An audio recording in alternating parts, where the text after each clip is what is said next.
Welcome back to the Daily Crypto Deep Dive. Today, we're heading into the shadows, into a corner of crypto that most coins fear to go. A place where privacy isn't a feature, it's the foundation.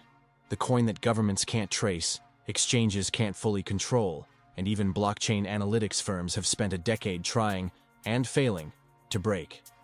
This is the story of Monero, the ghost currency of the blockchain world. If Bitcoin is the digital equivalent of a transparent bank vault where anyone can see inside, Monero is the sealed envelope locked inside a vault of mirrors.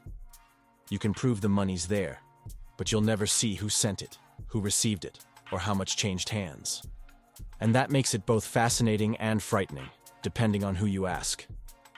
Monero didn't start as a rebellion. It started as an experiment. Back in 2013, long before privacy coins became controversial, a mysterious figure using the name Nicholas van Saberhagen published a white paper outlining a new protocol called CryptoNote. Saberhagen argued that Bitcoin's biggest weakness wasn't volatility, it was visibility. Once a wallet address is linked to a person, every transaction that wallet ever made can be traced, forever. CryptoNote proposed a fix, a blockchain that hides the sender, hides the receiver, and hides the amount, but still proves mathematically that everything adds up. No double spends, no fake coins, just total financial opacity. In April 2014, a small group of developers forked an older CryptoNote-based project called Bytecoin and launched something new, Monero. Within days, community arguments broke out over governance and update schedules, and a splinter group seized control of the codebase, dropped the bit, and carried on simply as Monero, Esperanto for coin. That's how it was born, open source, community-run, with no venture capital, no pre-mine, and no central leadership. The developers promised two things: privacy by default and decentralization forever. Monero achieved privacy through three overlapping systems. Ring signatures mixed each transaction with several decoys, making it impossible to know which key actually signed it. Stealth addresses generated one-time addresses for every payment, unlinkable to the recipient's public wallet. And ring confidential transactions, or ring CT, hid the amount being sent entirely. Together, they created a chain that could be verified but never read. In Bitcoin, every coin carries a history: what address it came from, who touched it, and what happened next. In Monero, coins are indistinguishable. That property, called fungibility, is what makes cash feel like cash. One note is the same as another. You don't care where it's been. That idea caught on quickly with privacy advocates and technologists who'd grown uneasy with how transparent digital money had become.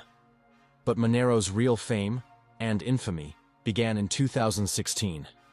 That year, the biggest darknet marketplace since Silk Road, AlphaBay, announced it would start accepting Monero alongside Bitcoin. Overnight, trading volume exploded. For users seeking anonymity, it was a revolution. For law enforcement, it was a nightmare. When AlphaBay was shut down in 2017, investigators could trace Bitcoin transactions with forensic precision. But when they looked at Monero, the trail ended cold. Europol later called it a blind spot for intelligence. Monero's price quadrupled in weeks. Privacy advocates called it vindication. Regulators called it a problem. And the tug of war over financial anonymity truly began. By 2018, Monero was on the radar of every government agency. The IRS, FBI, Europol, and Interpol all launched research projects into tracking it. Chainalysis, the analytics firm known for helping the US Justice Department recover billions in hacked Bitcoin, publicly admitted Monero was outside their reach. That same year, Monero implemented bulletproofs, a cryptographic upgrade that slashed transaction size by almost 80% and lowered fees dramatically. Privacy got stronger, and efficiency improved. To law enforcement, it was like watching a fugitive buy faster shoes. Then came 2019, and another radical shift. The developers introduced RandomX, a new mining algorithm designed to neutralize ASIC miners, the expensive specialized rigs that had centralized Bitcoin mining. RandomX made Monero mineable again on ordinary CPUs. It was a direct attempt to return mining power to everyday users and preserve decentralization.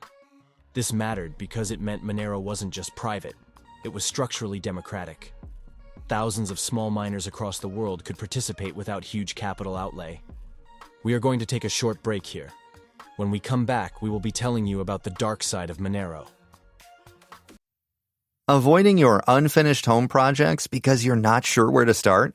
Thumbtack knows homes, so you don't have to. Don't know the difference between matte paint finish and satin? Or what that clunking sound from your dryer is? With Thumbtack, you don't have to be a home pro. You just have to hire one. You can hire top-rated pros, see price estimates, and read reviews all on the app.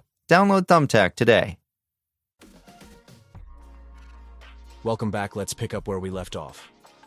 When the ransomware epidemic hit in the early 2020s, attacks on hospitals, pipelines, and universities, something changed. The big ransomware groups stopped demanding Bitcoin and started demanding Monero. Groups like Revel and DarkSide even wrote it into their ransom notes. Payment must be made in Monero, Bitcoin optional at higher rate. Analysts watching blockchain flows saw the shift instantly. Bitcoin was traceable, Monero wasn't. For the first time, mainstream news began treating Monero as the villain of crypto, the enabler of cybercrime. The U.S. Internal Revenue Service responded by offering a bounty, $600,000 to anyone who could crack Monero's privacy protections. Two companies, Chainalysis and a Texas-based contractor called Integra FEC, took the contract. 2 years later, no breakthrough had been reported. Meanwhile, Europol poured resources into statistical analysis, hoping to infer relationships between inputs and outputs on the chain. Their internal reports, leaked later, showed only frustration. One analyst wrote, "Traditional blockchain analysis tools are practically useless against Monero." Regulators started tightening rules. Japan banned privacy coins outright. South Korea followed. Australia and the UK hinted at similar measures. Exchanges like Kraken, Bittrex, and Binance began delisting Monero in certain regions to avoid regulatory risk. But delistings didn't kill Monero. They just pushed it deeper underground. Peer-to-peer trading flourished. Decentralized exchanges began offering atomic swaps, direct trustless trades between Bitcoin and Monero, leaving no paper trail. Users could move in and out of privacy without ever touching a central exchange. It was an arms race. Privacy versus transparency. Decentralization versus regulation. Inside the Monero community, developers took it in stride. They were used to being misunderstood. They focused on improving the tech. Wallets became faster. The GUI got smoother. View key systems were refined so users could selectively reveal transactions for auditing when needed. The Monero project's culture was unlike any other in crypto. Developers worked under aliases: Fluffy Pony, Binary Fate, Sniper, DSC, a cast of pseudonymous engineers more interested in maths than fame.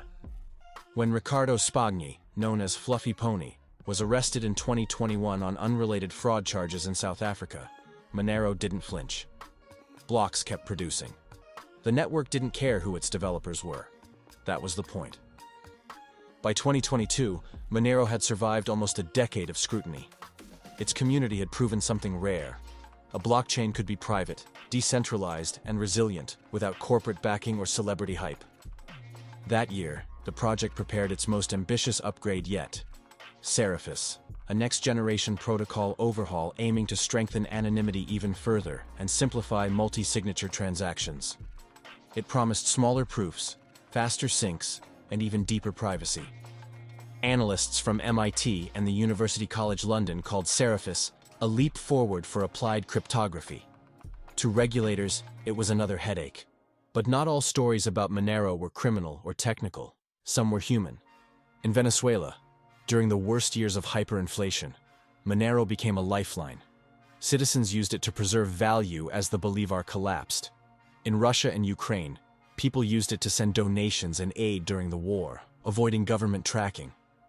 In Hong Kong, activists used it for protest funding when bank accounts were frozen. For those people, Monero wasn't about hiding. It was about surviving. That duality defines the project: tool of freedom, tool of crime, mirror of the world using it. And that tension still defines Monero today. For every government warning about its use in money laundering, there's a human rights group reminding the world that privacy isn't criminal, it's personal. That argument has become the philosophical front line of modern finance. Do we really want a future where every transaction is transparent, every wallet identifiable, every donation traceable? Monero forces that question. It makes people uncomfortable because it refuses to play by the rules of convenience. Technically, it's still one of the most active open-source projects in the industry. Dozens of contributors push code updates weekly. Its hash rate remains strong. Mining is widely distributed. Thousands of independent nodes, from home rigs to university labs. RandomX continues to keep ASICs at bay. The community even publishes monthly transparency reports showing development milestones and funding proposals, ironically proving that a project built on secrecy can still operate in the open when it chooses. And it's resilient, maybe more than anything else in crypto. Bitcoin has forks. Ethereum changed its consensus. Dozens of chains have come and gone. Monero has simply endured. The code keeps improving. The mission hasn't changed. When the bear market of 2022 to 2023 crushed speculative projects, Monero didn't collapse because there was nothing speculative about it. Its users weren't traders chasing yield. They were believers in privacy. The price moved, yes, but the network's activity didn't stop. Transactions kept flowing, miners kept mining, developers kept writing. Even in 2024, when global regulators began rolling out stricter AML frameworks, Monero's network hit record transaction counts. Analysts at Coinmetrics noted that its transaction graph had become statistically indistinguishable from random noise, proof that the obfuscation mechanisms were working as intended. Meanwhile, intelligence agencies quietly admitted defeat. Internal Europol documents described Monero as a black hole for forensic tracing. The US Treasury's FinCEN warned that privacy coins present a unique challenge to existing compliance frameworks. But despite a decade of warnings, there's still no effective way to ban the protocol itself. You can outlaw exchanges.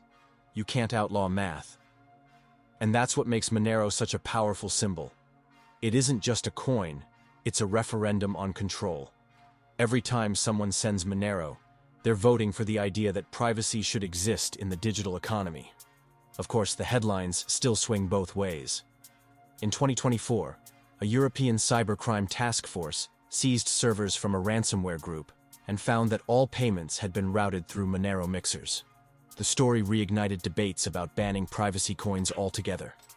But just weeks later, the same privacy technology was being used by journalists in authoritarian countries to fund independent reporting safely. The irony wasn't lost on anyone paying attention. Analysts like Nick Carter and Tom Robinson have compared Monero to the Tor of finance. It's infrastructure that can be used for good or bad. But banning it entirely would be like banning encryption itself. And historically, every time encryption was challenged, it won. When you zoom out, the technical brilliance of Monero is matched by its cultural impact. It's a decade-long social experiment testing how much privacy a global system will tolerate. Some governments are learning from it. The European Central Bank's digital euro pilot explicitly references privacy layers, inspired by zero-knowledge technology. Concepts refined in projects like Monero. Even the Bank of England's 2025 CBDC draft white paper included optional transaction-level privacy for low-value payments. Monero, the outlaw of crypto, quietly influenced central banks. From an investor's perspective, Monero sits in an odd category. It isn't a growth stock or a yield generator. It's insurance against surveillance, against confiscation, against the erosion of anonymity. That's why you won't find hedge funds bragging about it. But you'll find it quietly held in cold wallets by people who understand its purpose. The analysts who follow it, and there are fewer of them each year because Monero doesn't seek coverage, describe its metrics in one word: steady. Its daily transactions hover around 500,000. Its network difficulty climbs gradually. The number of full nodes stays consistent. There are no spikes from hype, no collapses from panic. It just keeps moving. Silent, predictable, invisible. In technical terms, Monero's privacy suite remains unmatched. The upcoming Seraphis protocol promises to make addresses completely unlinked, even under extreme statistical modeling.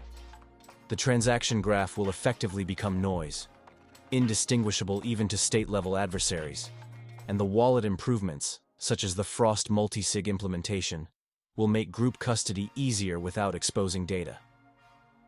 It's the kind of progress that rarely trends on social media, but reshapes the foundations of crypto quietly, line by line of code. Yet there's still this constant moral debate hanging over it. When the ransomware stories hit, critics accused Monero of aiding crime. Privacy advocates countered that blaming technology for human misuse is lazy, the same logic that once condemned the internet itself. Both sides are right in their own way. Technology amplifies intent. It doesn't create it. Monero started as a fork, a disagreement about how money should work. 10 years later, it's a mirror held up to the world, reflecting both our fears and our freedoms. In the years to come, when digital currencies become programmable and every purchase leaves a trail, Monero will be there. The stubborn reminder that privacy isn't a crime, it's a choice. And maybe, just maybe, that's what will keep it alive for another decade. Thanks for listening to the Daily Crypto Deep Dive. Drop your thoughts in the comments, hit like, follow, and we'll see you at the top.